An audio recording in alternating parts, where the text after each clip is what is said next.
अपने YouTube channel पर कैसे हैं आप सभी। आशा और उम्मीद करते हैं आप सभी स्वस्थ और मस्त होंगे। तो दोस्तों, चैनल पर नए हैं, चैनल को सब्सक्राइब कर दीजिएगा, बेल आइकन प्रेस दबा दीजिएगा ताकि मैं जब भी कोई नई वीडियो डालूं उसका नोटिफिकेशन आप सभी को सबसे पहले प्राप्त हो। तो चलिए वीडियो को शुरू करते हैं। तो आज हमने क्या पढ़ने वाले हैं आप सभी को डिस्कस कर लेते हैं। तो आज हम ज्योमेट्री का कुछ बेसिक से आप पढ़ेंगे, उसमें हम क्वेश्चन भी करेंगे। तो आइए देखते हैं। जैसे केंद्रक किसको कहा जाता है, ठीक है। तो देखिए, ये कोई त्रिभुज है हमारा, ठीक है। ये त्रिभुज है, यहाँ से कोई जो है, यहाँ से कोई इस पर हम लंब डालते हैं, यहाँ से कोई इस पर ये लंब डालते हैं, यहाँ से भी इस पर डालते हैं और यहाँ से भी इसको इस पर डालते हैं। ये कहीं यहाँ पर मिलती है, ठीक है।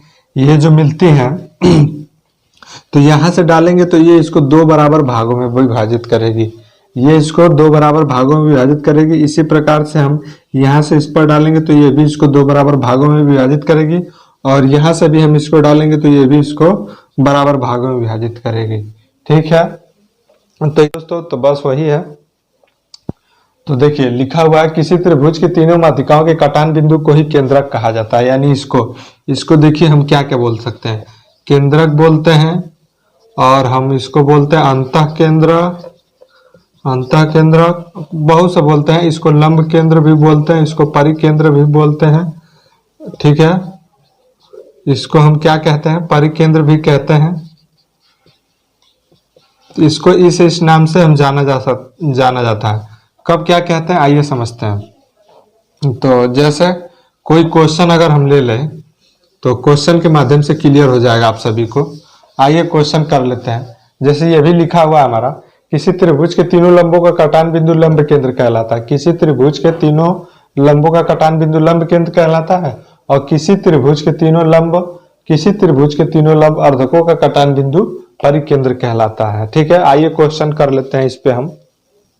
तो दोस्तों, ये हमारा क्वेश्चन है। देखिए, यदि आई एक त्रिभुज ABC का अंतः केंद्र हो और एंगल A बराबर 60 हो तो एंगल BIC कितना होगा। जैसे ये समझते हैं, ये कोई हमारा क्या है, त्रिभुज है, ठीक है।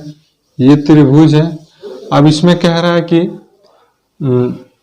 इसको लिख लेते हैं A, ये B और ये C, ठीक है। यहाँ से इस पर मिला दिए, यहाँ से इस पर मिला दिए। इसको लंब केंद्र, परिकेंद्र और केंद्रक, अंतः केंद्रक ये सब बोलते हैं। हमने बताया है अभी पिछले में। तो इसको समझते हैं। जैसे कह रहा है कि एंगल ये वाला क्या है, ये 60 बता रहा है हमको।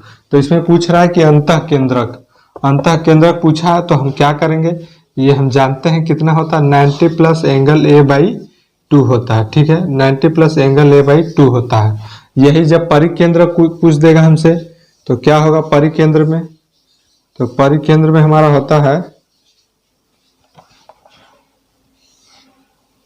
ठीक है।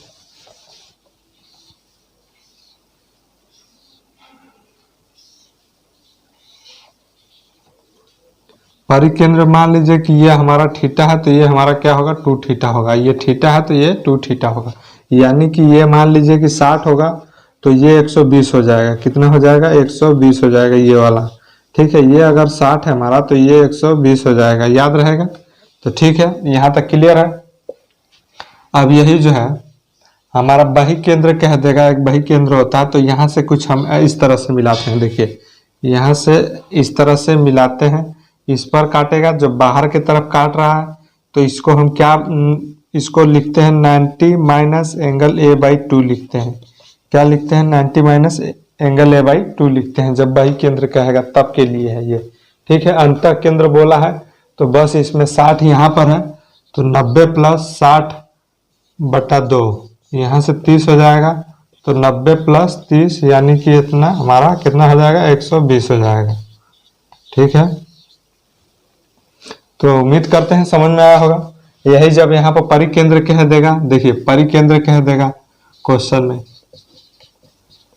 परिकेंद्र, तो परिकेंद्र क्या है, ये 60 है तो ये हमारा कितना हो जाएगा, 120 हो जाएगा। यहाँ हमने बताया ये 60 है तो ये क्या हो जाएगा, 120 हो जाएगा। परिकेंद्र की बात कर रहा है। लंब केंद्र एक दूसरे के वो जो है, इसका ये 180 होना चाहिए इन दोनों का योग, ठीक है, लंब केंद्र में। तो दोस्तों, उम्मीद करते हैं समझ में आया होगा। तो अब हम एक आध क्वेश्चन और कर लेते हैं इसमें। तो दोस्तों क्वेश्चन हमारा, एंगल त्रिभुज है कोई ए बी सी के एंगल बी तथा एंगल सी के बाद समद्विभाजक है, तो पी बिंदु पर मिलते हैं। तदनुसार यदि एंगल बी ए सी बराबर 80 है हो तो एंगल बी पी सी कितना होगा। ठीक है, अभी हमने बताया था आपको कि ये मान लीजिए कि ये क्या है हमारा, ये कुछ इस तरह से हमारा यहाँ पर मिलता है, तो ये हमारा अंतः केंद्र होता है। अंतः केंद्र में जो होता है क्या होता है, मान लीजिए यहाँ थीटा होता है तो 90 प्लस एंगल a/2 होता है। यहाँ पर एंगल a/2, यहाँ पर कह रहा है कि बाह्यद्विभाजक, बाह्यद्विभाजक में हमने क्या बताया है आपको कि ये जो नीचे वाली है यहाँ पर हमारा 90 माइनस हो जाता है, क्या हो जाता है, तो 19 माइनस एंगल a/2 होता है। ठीक है, तो वही चीज यहाँ पर बोला हुआ है और कुछ नहीं है क्वेश्चन में। तो इसी तरह से फिगर बनेगा हमारा। तो इसको मान लीजिए ए बी और सी है, तो ये हमारा कोई पी बिंदु पर मिलता है, बोला है ना क्वेश्चन में। ठीक है, तो ये हमारा क्या पी बिंदु पर मिलते हैं, इसको पी मान लीजिए। तो बस यहाँ से करते हैं हम 19 माइनस 80 भागे 2, तो यहाँ से 19 माइनस 40 कर दोगे। ठीक है, तो कितना हो जाएगा, 40 कर देंगे तो यहाँ से हमारा 50 आंसर प्राप्त होगा। ठीक है दोस्तों, उम्मीद करते हैं समझ में आया होगा आप सभी को। अंतः केंद्र परिकेंद्र, तो ये कोई त्रिभुज है, ये देखिए ये थीटा होगा तो ये 2 थीटा किस कंडीशन में होगा, तो ये जो हमारा क्या होगा, यहाँ पर हमारा परिकेंद्र होगा। ठीक है, परिकेंद्र होगा तब के लिए होगा, यही अंतः केंद्र के लिए बोलेगा तो ये थीटा होगा, तो ये 19 प्लस एंगल a/2 होगा। इतना क्लियर है, इस सब बात को ध्यान रखिएगा, इसी पर क्वेश्चन बहुत ढेर सा पूछे जाते हैं।